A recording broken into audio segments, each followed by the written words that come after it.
Hello everyone, welcome to Apti Plus Academy for Civil Services. This is a video on daily topic-wise news analysis where the coverage of the news will be from two leading newspapers, that is the Hindu and Indian Express. So let's get started with the topic. So today is 30th of June. So these are the list of the topic that I'll be discussing with you. So the first topic is STAR project. India and Bhutan first joint hydel project. The third is the Kartarpur corridor.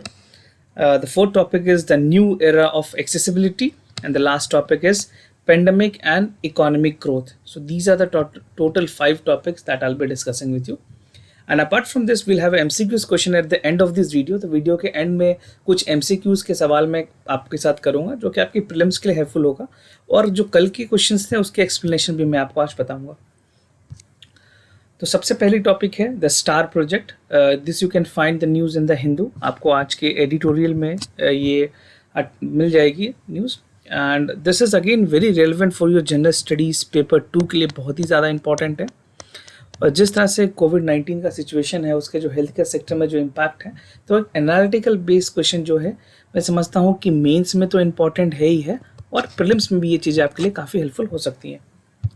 So first thing first, UNESCO की एक report आई है जहाँ पे उन्होंने बताया है कि जो कंट्रीज़ हैं that include India as well, उनको फोकस करने की ज़रूरत है कि किस तरह से जो इंक्लूजन ऑफ स्टूडेंट्स है, जो अनप्रिविलेज सेक्शन के जो स्टूडेंट्स हैं, उनको ज़्यादा से ज़्यादा इंक्लूड किया जाए एजुकेशन सिस्टम में. क्योंकि जिस तरह से सिचुएशन बनी है ड्यूरिंग करेंट पेंडेमिक कोविड-19, लोगों को एक्सेसिबिलिटी ऑफ एजुकेशन में बहुत ज़्यादा प्रॉब्लम आई है. और इसी क्रम में वर्ल्ड बैंक ने क्या किया है, वर्ल्ड बैंक ने 500 मिलियन का जो बेसिकली दिस अमाउंट का प्रोजेक्ट जो है वो एजुकेशन क्वालिटी इंप्रूव करने के लिए 6 स्टेट को इतना फंड दिया है. So this is $500 million. But अगर इसकी बात करें जो टोटल असिस्टेंस है इस गोल को अचीव करने के लिए, वो है $3 बिलियन के आसपास की, राइट. नाउ जो प्रोजेक्ट का नाम है जो वर्ल्ड बैंक ने स्पॉन्सर किया है इंडियन स्टेट्स के लिए, so the project name is star. Star stand for strengthening teacher learning and the result for the states program. So ये इम्प्लीमेंट होगी इनिशियली इंडिया के 6 स्टेट में, और जो 6 स्टेट्स हैं वो है हिमाचल प्रदेश, मध्य प्रदेश, केरला, महाराष्ट्र, उड़ीसा एंड राजस्थान. तो ये स्टेट्स आप याद रखें, क्योंकि कई बार एग्जाम में प्रीलिम्स में डायरेक्ट इस पे सवाल पूछे जा सकते हैं, या कोई भी दूसरे कॉम्पिटिटिव एग्जामिनेशन में इस तरह से डायरेक्ट सवाल भी पूछ लिए जाएंगे. अब बात करें इम्प्लीमेंटेशन की जो स्टार प्रोजेक्ट है, तो स्टार प्रोजेक्ट जैसे मैंने आपको बताया strengthening teacher learning and result for the states program. So ये इम्प्लीमेंट की जाएगी समग्र शिक्षा अभियान जो ऑलरेडी गवर्नमेंट की फ्लैगशिप प्रोग्राम है सेंट्रल गवर्नमेंट की, उसके साथ पार्टनरशिप करके. ये जो आपको मैंने 6 स्टेट बताया, हिमाचल प्रदेश, केरला, मध्य प्रदेश, महाराष्ट्र, उड़ीसा और राजस्थान, इन सारे स्टेट में इनिशियली की जा रही है. आगे फिर सरकार इसको और नंबर ऑफ स्टेट में भी इंक्रीज करेगी. Now talking to the advantage of this project, जो स्टार प्रोजेक्ट्स है, basically this will help to improve the learning assessment of the system. तो जिस तरह से जो लर्निंग असेसमेंट सिस्टम है अभी के स्कूल करिकुलम में, उसको इम्प्रूव करने की कोशिश है. It will also strengthen the classroom instruction. जो एक क्लासरूम में जो इंस्ट्रक्शन दी जाती है, जो रीमेडिएशन है, तो कि किस तरह से फैसिलिटेट किया जाए स्कूल टू वर्क ट्रांजिशन के बीच में. And it will call for strengthening the governance and decentralized management. की जो स्कूल लेवल पे मैनेजमेंट है, चाहे वो प्राइवेट स्कूल्स हो, गवर्नमेंट स्कूल हो, बेसिकली ज़्यादा फोकस तो गवर्नमेंट स्कूल पे ही किया जाएगा. तो उसको किस तरह से डिसेंट्रलाइज किया जाए, एक रीचेबल हो सारे लोगों के लिए, right. And this program will help to focus on learning outcome, जो अल्टीमेटली किसी भी एजुकेशन सिस्टम का जो मेन एम होता है वो होता है लर्निंग आउटकम किस तरह से हैं, कितने लोग उस चीज़ से शिक्षित हो पा रहे हैं, कितने लोग उससे जो आउटकम्स है, जो मेन मोटिव है उस प्रोग्राम का, वो अचीव कर पा रहे हैं. तो जो लर्निंग आउटकम है वो बहुत ही इंपॉर्टेंट होगी. And prepare the student for job in the future, और कैसे लोग अपना रोजगार पा सकें. इट इज़ वेरी एसेंशियल कि education should lead you to some sort of employment in the future. तो उस पर एक कोशिश की गई है. The World Bank initiative will also focus directly on the delivery of education services on the state, district level पे, state level पे, सब डिस्ट्रिक्ट लेवल पे इस पे ये काम करेंगे, ताकि एक कस्टमाइज लोकल लेवल सॉल्यूशन की तरफ जो स्कूल की जो क्वालिटी है, चाहे वो इंफ्रास्ट्रक्चर इंप्रूवमेंट हो, चाहे वो करिकुलम इंप्रूवमेंट हो, चाहे वो आउटकम बेस्ड इंप्रूवमेंट हो, इन सारों चीज़ों पे काम की जाए, राइट. ना आपको चैलेंजेस बताए गए हैं इस प्रोग्राम के साथ, और इस प्रोग्राम में जो खामियां हैं उसके बारे में मैं आपको आगे बताऊंगा। तो पहली बातें हैं जो चैलेंजेस है कि डिलीवरी अगर सर्विसेज की, जैसे अगर एजुकेशन देनी है लोगों को, कैपेबल एक स्टेट को अगर एक कैपेबिलिटी चाहिए, तो given the scale and the complexity, the large and the diverse population, उसमें एक बार तालमेल बनाना, एक समन्वय बनाना ही काफ़ी कठिन होगा, right? And for effective governance, the administration must be equipped with the adequate physical, financial and human resources. तो जो हमारा मानव संसाधन है, जो हमारी आर्थिक बेसिकली जो संपत्ति है, या फिर जो एडिक्वेट फिजिकल रिक्वायरमेंट है, फिजिकल का मतलब यहाँ पे इंफ्रास्ट्रक्चर से हुआ, so that three things need to be taken in the place and that should be in par with each other. And there is a need to be trust within the administration, जो administration है, जो working है, जो governing body है, उसको एक समन्वय बनाना होगा। एक basically there need to have a symmetry, there need to have a uniformity, ताकि ये अच्छे से काम कर सके, राइट। नाउ एक फॉल्टी अप्रोच बताई गई है एक्सपर्ट की तरफ से इस प्रोजेक्ट में, कि कुछ चीज़ों पे ध्यान नहीं दी गई है, क्योंकि बेसिकली बच्चों को तो तैयार करने की बात की गई है, करिकुलम सिस्टम को चेंज करने की बात की गई है, बट जो टीचर्स हैं जो ट्रेन करेंगे बच्चों को, उनके बारे में कोई जिक्र नहीं है। तो इस वजह से इसको एक फॉल्टी प्रोजेक्ट अप्रोच के नाम से भी बेसिकली क्रिटिकली एनालाइज किया गया एडिटोरियल में।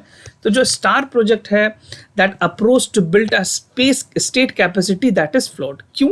क्योंकि it fail to address the basic capacity issues की, जो बेसिकली जो मूलभूत ज़रूरतें हैं, जैसे कि जो मेजर वैकेंसीज हैं अक्रॉस द एजुकेशन सिस्टम, चाहे वो डिस्ट्रिक्ट इंस्टीट्यूशन या डिस्ट्रिक्ट एजुकेशन ट्रेनिंग में हो, जिसको डाइट्स कहते हैं। बेसिकली डाइट्स का मतलब होता है वैसे प्राइमरी टीचर्स जो स्कूल के बच्चों को पढ़ाते हैं, या फिर डिस्ट्रिक्ट एंड ब्लॉक एजुकेशन के जो ऑफिसर्स हैं, या तो टू ट्रेन स्कूल और रिमेन अनएड्रेस्ड। तो ये सारी चीज़ें अभी भी अनएड्रेस्ड है इस प्रोग्राम में, और ये चीज़ों को अगर जब तक नहीं देखी जाएगी तब तक होगा क्या कि जो बच्चे जो स्कूल में पढ़ने आ रहे हैं उनको क्वालिटी टीचिंग इम्पार्ट नहीं हो पाएगा, right. So it is very essential कि इतने बड़े प्रोजेक्ट में इन सारे चीज़ों पे भी जो खामियां हैं उन पे ध्यान देने की ज़रूरत थी। नाउ विदाउट कैपेबल और मोटिवेशनल फैकल्टी, अगर टीचर अच्छे नहीं है, टीचिंग एजुकेशन सही नहीं है, टीचर की एजुकेशन अच्छी नहीं है, तो training can not be expected to improve. तो आप जब तक जो ट्रेनर सही नहीं है, तो यू कैन नॉट एक्सपेक्ट कि क्वालिटी जो है बच्चों में इम्प्रूव होगी, right. And the second thing is the bank ignores the decentralise and decision making that require devolution of the fund in the real decision making. तो कुछ financial issues, जो financial crunch होते हैं स्कूल्स के पास, वहाँ पे bank को भी एक आगे बढ़ के प्रोएक्टिव रोल दिखाने की ज़रूरत है, ताकि वो नेशन बिल्डिंग में स्कूल की करिकुलम सिस्टम को, स्कूल एजुकेशन सिस्टम को पूरी तरह से इम्प्रूव कर पाएँ, राइट। और अगर वे फॉरवर्ड के तौर पे बात करूँ, तो इफ़ वी वांट कि जो हमारे स्कूल है वो पूरी तरह से आत्मनिर्भर हो, तो we need to enable a develop in their capabilities and reform themselves. तो वहाँ पे उनको कुछ ऑटोनोमस बनाने की ज़रूरत है, कुछ उनको बेसिकली इस कैपेबिलिटी में बनाने की ज़रूरत है कि वो अपने आप को रिफॉर्म कर पाएँ। और वर्ल्ड बैंक की जो ज़रूरतें हैं, world bank need to learn from the past mistake, कि इस तरह की जो पॉलिसी है, जो स्टार पॉलिसीज उन्होंने लाया, वहाँ पे रिसर्च करने की ज़रूरत है, कि फॉर्मुलेट करने की जो प्रोजेक्ट्स में जो लूप होल्स हैं, जैसे टीचर ट्रेनिंग है या और सारी चीज़ें हैं, उस पर ध्यान दिया जाए ताकि इस प्रोग्राम को सक्सेसफुल किया जा सके। और अगर करंट फॉर्म में बताएं तो स्टार जो प्रोजेक्ट है, it is bound to fail to deliver its core objective, क्योंकि जो मैंने आपको बताया, जो टीचर्स के ट्रेनिंग जो लूप होल्स हैं, that need to reform the government architecture in order to improve the quality of the education. Decentralise करने की ज़रूरत है, टीचर ट्रेनिंग की ज़रूरत है, और जो फिनेंशियल जो ऑटोनॉमी है या जो फिनेंशियल सपोर्ट है, वो सारे स्कूल्स को बैंक की तरफ से मुहैया कराने की ज़रूरत है। Then only we can make this programme a successful programme. Now coming to the other important topic, that is India-Bhutan. This is the first joint HIDEL project. A cooperation between India and Bhutan has been taking place. This news you can find in the Hindu in the national page. और बात करें इसकी importance की, तो ये आपके prelims के लिए भी बहुत ज़्यादा इंपॉर्टेंट है, और जनरल स्टडीज़ के पेपर 2 में ये ज़्यादा इंपॉर्टेंस है, जहाँ पे bilateral relationship with our neighbour countries का टॉपिक सिलेबस ऑलरेडी मेंशन है, right. Now India and Bhutan has signed a pact for the construction of 600 megawatt joint venture hydroelectricity project. ये भूटान में कंप्लीट की जाएगी by the 5 year, right? So in Bhutan, और जो 600 megawatt है, ये run of the river project है, जो कि लोकेटेड है खोलंगचू रिवर, जिसको ट्रांगसिगाटे district of eastern Bhutan. So these name are pretty tough for you, but आपके लिए ये नाम याद करना ज़रूरी नहीं है. आप ये खोलमुच्चू रिवर जो है इसको याद रखना, because this would become important. तो बात करें run of the river project की, so this is a picture which will help you to understand कि run of the river project होता क्या. You can see this is the project, this is called run of the river project. आप देख सकते हो कितनी बड़ी capacity में है. और if you want to visualise this, you can see this is the car, these are the car which are parked. You can see the length and breadth of the project, a very huge project. This is called run of the river project, right? Now baat kare, this is the first time that India and Bhutanese basically hydropower project is construction on the 50-50 joint venture के basis पे पहली बार ऐसा India और भूटान के बीच में कोई agreement हुई है. And this is not which where directly government is involve, but this is a government agreement, this is a joint venture, right? And the project is expected to completed in the second half of 2025. तो ये जो statement है ये आपके prelims point of view से बहुत ही ज़्यादा important है. ना बात करें मोर अबाउट दिस प्रोजेक्ट, तो जो खोलंगचू हाइड्रो एनर्जी प्रोजेक्ट है, this is a joint venture जैसे मैंने आपको बताया. भूटान की तरफ से Bhutan drug green project corporation, जिसको DGPCB कहते हैं, और इंडिया की तरफ से जल विद्युत निगम लिमिटेड SGLVNG, जो हमारी जो जल विद्युत निगम लिमिटेड है, सतलज जल विद्युत निगम लिमिटेड, वो इस पे काम करेगी, राइट. और जो हाइड्रो पावर डेवलपमेंट है that would be within India and Bhutan spare, and cooperation is describe as mutually beneficial. तो यहाँ पे एक सवाल मेन से रिलेटेड भी इंपॉर्टेंट हो सकते हैं, राइट. और लास्ट ईयर जो प्राइम मिनिस्टर हैं नरेंद्र मोदी, वो विजिट किए थे भूटान, तो वहाँ पे उन्होंने 720 मेगावाट का मेगाचू हाइड्रो इलेक्ट्रिक प्रोजेक्ट जो है वो ऑलरेडी वहाँ पे इनोग्रेट किया था. सो this is a welcome gesture coming from India and Bhutan relationship. Already Nepal के साथ हमारी रिलेशनशिप अच्छी नहीं है, बट एटलीस्ट जो हमारे नेबरिंग कंट्रीज, जो इमीडिएट नेबर्स हैं, उनके साथ रिलेशनशिप अच्छे करने की ज़रूरत है, क्योंकि बेसिकली जो अपने नेबर्स फर्स्ट पॉलिसी जो है वो सबसे पहले लाने की ज़रूरत है इंडिया को. Now the agreement is a milestone in India Bhutan partnership under which the hydro project have been build. और लास्ट 30 ईयर में जो टोटली कैपेसिटी की बात की गई है वो 2100 मेगावाट के आसपास से की गई है, राइट. सो अभी 600 है, फिर 720 ऑलरेडी है, धीरे धीरे इसको अचीव करके 2100 मेगावाट तक ले जाने की ज़रूरत है, right. Now the other topic is Kartarpur corridor. ये आपको न्यूज़ आज के इंडियन एक्सप्रेस में मिल जाएगी, जहाँ पे टाइटल है Pakistan reopen the Kartarpur corridor, visit from India remain on hold. तो करतारपुर कॉरिडोर को कोविड-19 के बाद फिर से खोला गया है. क्यों खोला गया है ये मैं आपको बताऊंगा. तो जो पाकिस्तान की जो फॉरेन मिनिस्ट्री है, उन्होंने कंफर्म किया है कि they are opening the Kartarpur Sahib corridor for all Sikh pilgrims. जो भी सिख पिलग्रिम आना चाहते हैं, जो उनके लिए खोल दिया गया. नाउ एट प्रेजेंट अगर बात करें, इंडिया की तरफ से कोई भी ऐसे श्रद्धालु नहीं है जो गुरुद्वारा दरबार साहिब की तरफ रजिस्ट्रेशन के लिए, basically registration from India side is suspended. तो इंडिया ने अपने तरफ से रजिस्ट्रेशन अभी ओपन नहीं किया है. Now why Kartarpur corridor was open, क्यों भी ओपन की गई है. बेसिकली इस बार हुआ क्या था कि जो महाराजा रंजीत सिंह है, उनके डेथ एनिवर्सरी मनाई गई 29 जून को, right. So this is done to basically to get the anniversary, death anniversary, तो लोग उसमें आ सके, शामिल हो सकें उसके लिए. However India has noted that it was not giving 2 day notice. India ने कहा कि अगर आपने किसी चीज़ को खोला है 29 के लिए, तो एग्रीमेंट के मुताबिक जो करतारपुर कॉरिडोर की जो एग्रीमेंट है, तो जो प्रायर इन्फॉर्मेशन है वो 7 डेज बिफोर देनी पड़ती है ट्रैवल के लिए, क्योंकि people are travelling from long distance and talking about the region that is extreme north to the India. तो जो करतारपुर का जो रीजन है अमृतसर से भी काफ़ी आगे है, राइट. तो बेसिकली पाकिस्तान ने 7 डेज़ का नोटिस नहीं बल्कि हमें 2 डेज़ का नोटिस दिया. तो इंडिया ने इसके लिए कहा कि at least you should give 7 day notice before you take any action, right. और जो इमिग्रेशन ऑफिसर है उन्होंने कंफर्म किया है कि अभी तक उनको केंद्र सरकार, जो हमारी यूनियन गवर्नमेंट है, उनकी तरफ से ministry of external affair, ministry of home affair की तरफ से इस तरह से कोई डायरेक्टिव नहीं आई है कि करतारपुर साहिब गुरुद्वारा है उसके रजिस्ट्रेशन को खोला जाए, right. Now Kartarpur corridor is again a very important topic from जो प्रीलिम्स पर्सपेक्टिव. तो प्रीलिम्स पॉइंट ऑफ व्यू से आप समझ लें करतारपुर कॉरिडोर है क्या. ये कनेक्ट्स करती है Darbar Sahib gurdwara in the Narowal district of Pakistan to Dera Baba Nanak shrine in the Gurdaspur district of Punjab province, right. तो जो डेरा बाबा नायक है वो हमारे गुरदासपुर जो डिस्ट्रिक्ट है पंजाब में उसमें आती है, और दरबार साहिब गुरुद्वारा जो है वो नरवाल डिस्ट्रिक्ट ऑफ पंजाब में है। Now the agreement facilitate a visa free movement, ये एक वीज़ा फ्री मूवमेंट है, ये इंपॉर्टेंट पॉइंट है आपके लिए। और Indian pilgrimages who would be find just to permit across the border to the Pakistan. और जो कॉरिडोर था वो बिल्ड की गई थी to commemorate the 550th birth anniversary that would celebrate Guru Nanak the founder of the Sikh as 12 नवंबर 2019 को इसकी बेसिकली ओपनिंग की गई थी। नाउ एक मैं इमेज आपको दिखाना चाहूँगा, दिस विल हेल्प यू।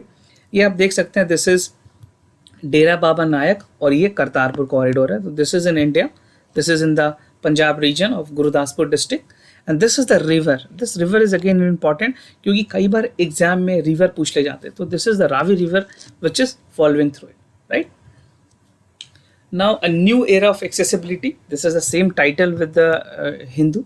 तो इसमें डिसेबिलिटी को लेकर के बातें की गई है कि जो हमारे डिफरेंटली एबल लोग हैं उनके तरफ सरकार को किस तरह से ध्यान देने की ज़रूरत है। तो this is an opportunity for the policy maker to improve the accessibility of the person with disability. I would rather call it differently abled, right. So with the post COVID world किस तरह से जो differently able लोग हैं उनके लिए सरकार एक नई अपॉर्चुनिटी, एक नए तरह से काम कर सकती है।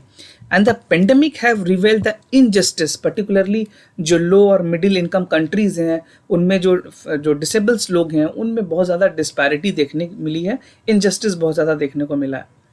नाउ स्टडी के मुताबिक इंडियन स्टडी में एक लॉकडाउन लेफ्ट बिहाइंड स्टडी की गई, उसमें कुछ चीज़ें बेसिकली उभर के आई हैं ड्यूरिंग द क्राइसिस की। जो डिफरेंटली एबल लोग हैं उसमें 1067 रिस्पॉन्डेंट थे, जिसमें 73% people are facing challenges which include, जो चैलेंजेस वो फेस कर रहे हैं उसमें सबसे पहली चैलेंज है फिनेंशियल स्टेबिलिटी को लेकर के, दूसरी चैलेंज है एक्सेस टू एसेंशियल आइटम, तीसरी चैलेंज है एडिक्वेट एकोमोडेशन कि उनको रहने का जगह नहीं मिल पा रहा है, और चौथा है अवेलेबिलिटी ऑफ हेल्थ केयर।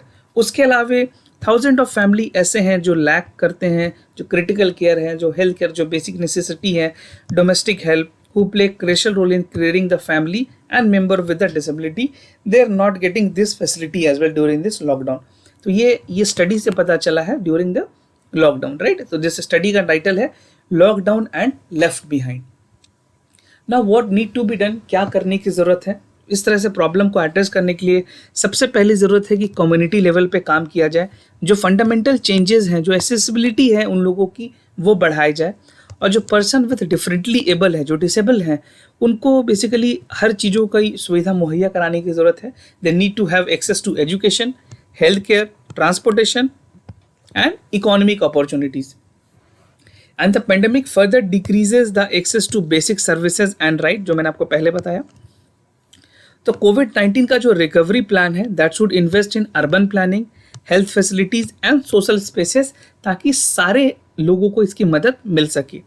और जो इंटरनेशनल कम्युनिटी है उनको भी आगे आने की ज़रूरत है, ताकि जो गैप बने हुए हैं इस लेवल पे एसेसिबिलिटी करने के लिए, जो डिफरेंटली एबल लोग हैं उनको भी सारे सेक्टर में मदद मिल सके।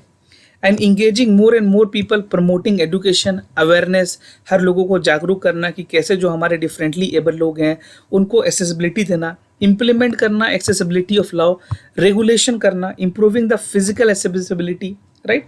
उसके बाद जो यूनिवर्सल डिज़ाइन है, रिड्यूसिंग द स्टिग्मास, क्योंकि अक्सर लोगों में देखा गया है कि डिफरेंटली एबल लोगों के प्रति एक स्टिग्मा बना हुआ रहता है। And developing the tool for the individual communities to engage in the meaningful person with the disabilities. तो जो डिसेबल लोग हैं उनको काउंसलिंग की जाए, उनको हर ज़रूरत की जो सुविधाएं हैं वो डोर स्टेप तक मुहैया कराने की ज़रूरत है। Now the other topic is pandemic and the economic growth. You can find this article, this news in the Indian Express. Very good article where it talks about how pandemic and economic growth and infrastructure development can take place. तो कोविड-19 के pandemic ने जो global economic activity है उसको पूरी तरह से एक होल्ड पे ले आया है, और जो IMF की जो एस्टिमेशन है, जो हमारी इंटरनेशनल मॉनिटरी फंड है, उनके मुताबिक जो ग्लोबल इकोनॉमी है वो कॉन्ट्रैक्ट कर सकती है, 4.9% माइनस में जा सकती है दिस ईयर। और जो इंडियन इकोनॉमी है that has been growing decelerating from the past 8 year quarter. ऐसा नहीं है, कोविड से पहले भी जो हमारी परफॉर्मेंस थी ग्रोथ रेट को लेकर के वो भी काफ़ी कम रही है। Now RBI suggest that the growth is contracting for the first time in the 4 decade. और हमारी जो रिजर्व बैंक ऑफ इंडिया है, जो हमारी सेंट्रल बैंक है, उनके मुताबिक पहली बार ऐसा हुआ है कि पिछले 40 सालों में इस तरह की कॉन्ट्रैक्शन देखी गई है, right. This is in the 40 years. Now जो इकोनॉमी है that began to open and explore the component of aggregated demand, धीरे धीरे चीज़ें खुल रही है, धीरे धीरे चीज़ों को अनलॉक किया जा रहा है, बट डिमांड पीक करने में और लोगों को जो अपनी एक्सपेंसेस हैं, out of the pocket expenses, वो लोग नहीं कर रहे हैं, लोग एक्सपेंस नहीं करना चाहते हैं। और जो केनेसन थ्योरी है उनके मुताबिक basically suggest that the aggregate demand to increase at least one of the component of the GDP need to be expanded. So this is a basically universal theory, a static theory, जहाँ पे growth in the Indian economy has been dominated by the consumption. India की जो economy है वो dominate करती है consumption से, followed by investment, government expenditure and net export. तो ये सारी चीज़ें हमारी इंपॉर्टेंट कंपोनेंट्स हैं। इस पे डायरेक्ट प्रीलिम्स में सवाल पूछे जा सकते हैं। इकोनॉमी में इस तरह से एनालिटिकल क्वेश्चन प्रीलिम्स में अक्सर यूपीएससी पूछती है, तो आप ये चीज़ों को ध्यान में रखें। नाउ आगे बढ़ेंगे, कंट्रीब्यूशन ऑफ एनबीएफसी की बात करें, जो हमारी नॉन बैंकिंग फाइनेंशियल कंपनीज है, उनका भी काफ़ी अहम रोल रहा है लोगों को बेसिकली एम्पावर करने में। Financially basically they were able to fuel up the consumption growth. लोग अगर लोन लेना चाहें या कोई भी किसी तरह का ड्यूरेबल लोन है या कोई भी लोन है, तो एनबीएफसीज ने बहुत हद तक मदद की है उनको फंडिंग करने में। जो फिनेंशियल क्रंचेस वो फेस कर रहे हैं, जो क्रेडिट सप्लाई का जो इश्यूज़ है, उसमें बहुत हद तक एनबीएफसी ने मदद की है ड्यूरिंग द टाइम ऑफ कोविड-19।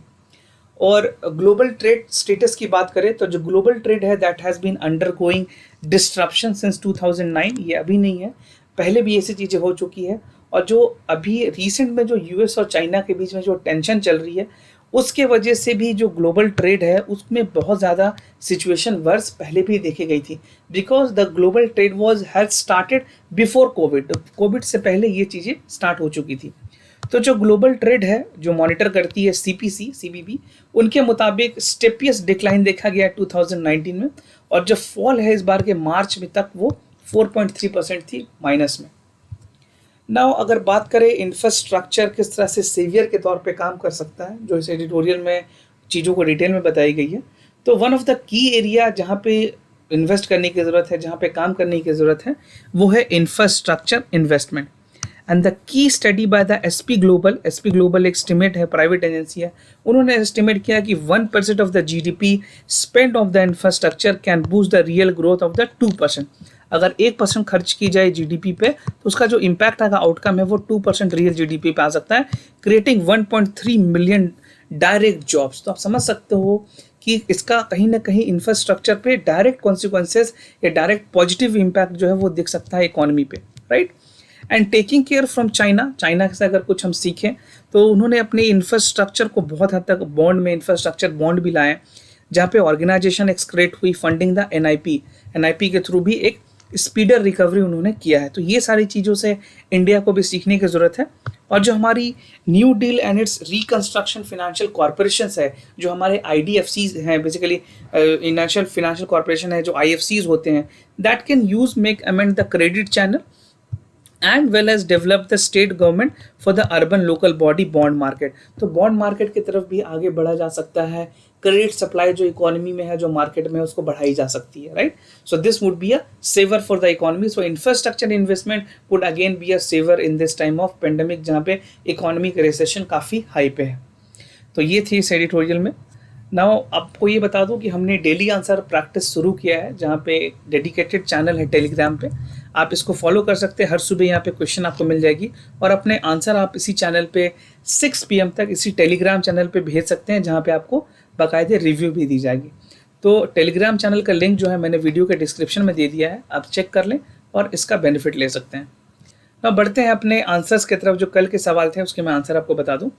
तो जो पहला क्वेश्चन है, मैंने आपसे पूछा था चाबहार पोर्ट को लेकर के, तो first statement is correct that it lie in the port of gulf of Oman, and the second statement is correct, that is the port of Chabahar is located on the Moroccan coast of the Sistan Balochistan province next to the Gulf of Oman and the mouth of the Strait of Hormuz। तो correct answer है B।